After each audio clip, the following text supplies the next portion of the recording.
le président de l'Union tunisienne de l'industrie, du commerce et de l'artisanat, Monsieur le gouverneur de la Banque centrale de Tunisie, Mesdames et Messieurs les ministres,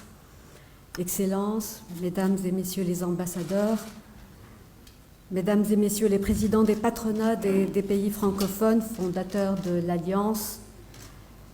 Mesdames et Messieurs les chefs d'entreprise, Mesdames et Messieurs, je suis particulièrement ravie de prendre part aujourd'hui au lancement de l'Alliance des patronats francophones et je souhaiterais à cette occasion saluer les efforts méritoires de l'UTICA et du MEDEV pour la concrétisation de cette importante initiative. Je tiens à souligner ici la pertinence de votre démarche visant à donner corps à une francophonie économique plus agissante, dont les contours ont été esquissés, comme vous l'avez souligné, lors de votre dernière rencontre des entrepreneurs de France tenue à Paris en août 2021. Ce nouveau cadre de coopération économique est d'autant plus nécessaire que notre ère francophone, au nord comme au sud, fait face à de nombreux défis de taille qui nous interpellent à davantage de convergence et de solidarité sur fond de crise sanitaire, de conflits en Ukraine et de leurs ramifications socio-économiques. Face à cette conjoncture inédite, l'Alliance des patronats francophones revêt une importance toute particulière puisqu'elle offre une plateforme idoine pour forger ensemble des approches innovantes et ambitieuses en vue de densifier nos échanges économiques et exploiter tout le potentiel économique dont recèle notre espace francophone et que vous avez parfaitement souligné. En effet, nous disposons de nombreux atouts. Favorisons la consécration d'un véritable espace de développement et de croissance. Outre le socle culturel et linguistique commun, notre espace représente, encore une fois, comme vous l'avez souligné, un marché de plus de 500 millions de personnes et participe à hauteur de 16% du produit intérieur brut mondial avec une moyenne de croissance annuelle de 7%. Il nous appartient donc, plus que jamais, de saisir ces opportunités et de mutualiser nos moyens en vue d'insuffler une dynamique économique à la francophonie. Mesdames et Messieurs, pays fondateur de la francophonie, la Tunisie entend aujourd'hui contribuer activement à consolider la dimension économique de notre projet francophone dans le dessein d'en faire un levier de croissance potentielle, inclusive et de co-développement.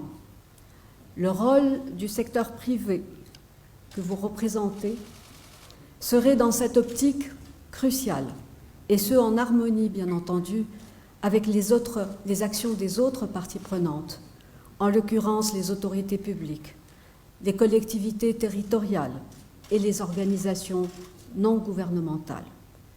Dans cette perspective, l'Alliance des patronats francophones constitue un véritable fer de lance à même de soutenir la dynamique de croissance dans notre espace commun et accélérer sa résilience économique. Pour ce faire, nous gagnerons à focaliser davantage notre action économique sur des secteurs innovants et à forte valeur ajoutée. J'évoque en particulier l'économie verte, l'économie bleue, les énergies renouvelables, le numérique, les infrastructures résilientes, la recherche, développement, innovation, la santé, l'agriculture durable et l'agroalimentaire. Dans ces domaines, notre zone francophone regorge d'atouts considérables, non seulement en termes de ressources naturelles, mais également et surtout de capital humain, en particulier les jeunes, qui représenteront d'ici 2060 les 3/4 de la population francophone. Il est important également de dégager un schéma plus intégré de coopération opérationnelle entre les opérateurs privés pour explorer ensemble de meilleurs débouchés sur le plan commercial et soutenir la relocalisation vers des chaînes d'approvisionnement et de valeur francophones plus stables et plus résilientes. Aussi, un partenariat gagnant-gagnant à moyen et long terme entre le secteur privé et le secteur public permettra-t-il à nos économies de prospérer de façon pérenne et inclusive? La mise en réseau des patronats francophones devrait permettre de créer un nouvel élan entrepreneurial, notamment chez les jeunes et les femmes pleins de talent, et de mutualiser nos avantages comparatifs dans l'objectif de créer un pôle économique francophone. Et c'est dans cet esprit que la Tunisie a participé à la conception et à la rédaction de la stratégie pour la francophonie économique pour la 2021-2025, adoptée par l'OIF en novembre 2020, ainsi que la stratégie sur le numérique pour les années 2022-2026. Mesdames et messieurs, la Tunisie, qui abritera à Djerba le 18e sommet de la francophonie, placera l'économie au cœur de l'agenda de la francophonie, notamment à la faveur du Forum économique francophone qui se tiendra les 20 et 21 novembre prochains. De plus, le thème choisi pour cette session du sommet, qui est la connectivité dans la diversité, le numérique, vecteur de développement et de solidarité dans l'espace francophone, est-il révélateur de la prégnance de la dimension économique dans les nouvelles orientations de la francophonie. La signature de l'accord portant création de l'Alliance des patronats francophones est un jalon supplémentaire sur la voie du rapprochement économique des pays francophones. Je demeure convaincue que cette plateforme constituera non seulement une force de proposition, mais agira en tant que levier de coopération et de développement entre les opérateurs privés francophones.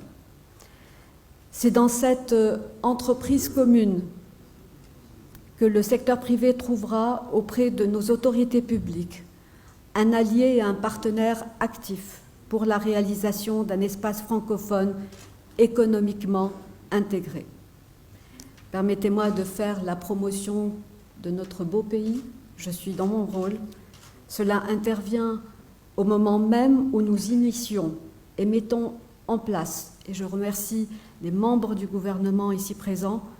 des réformes structurelles basées sur la création d'emplois, l'intensification des investissements autant publics que privés et la promotion des exportations. L'environnement législatif fait l'objet, lui également, d'une profonde réforme visant à faciliter et sécuriser les IDE et garantir les opportunités immenses de l'entrepreneuriat rénové et créatif. Le site Tunisie revient avec un inépuisable gisement d'opportunités sous fond d'une coopération gagnant-gagnant dans absolument tous les domaines, avec la loi de finances de 2022, mais également avec le plan de relance économique, un système renforcé, un climat des affaires et diverses incitations économiques, financières et fiscales ont été conçus en vue d'assurer l'intensification, la fluidité et la transparence des projets sur la base de l'intérêt commun de tous les protagonistes et décideurs de la bonne gouvernance. Avant de clore mes propos, je souhaiterais de nouveau insister sur l'importance d'une participation constructive du secteur privé francophone au sommet de Djerba en novembre prochain et une contribution active à la réussite du Forum économique francophone. Je vous remercie de votre attention et vous dis à très bientôt, Inch'Allah, à Djerba, sur les pas d'Ulysse, le bienheureux, qui, comme pour paraphraser le célèbre poème, a fait un long voyage, tout comme vous. Merci d'être venu.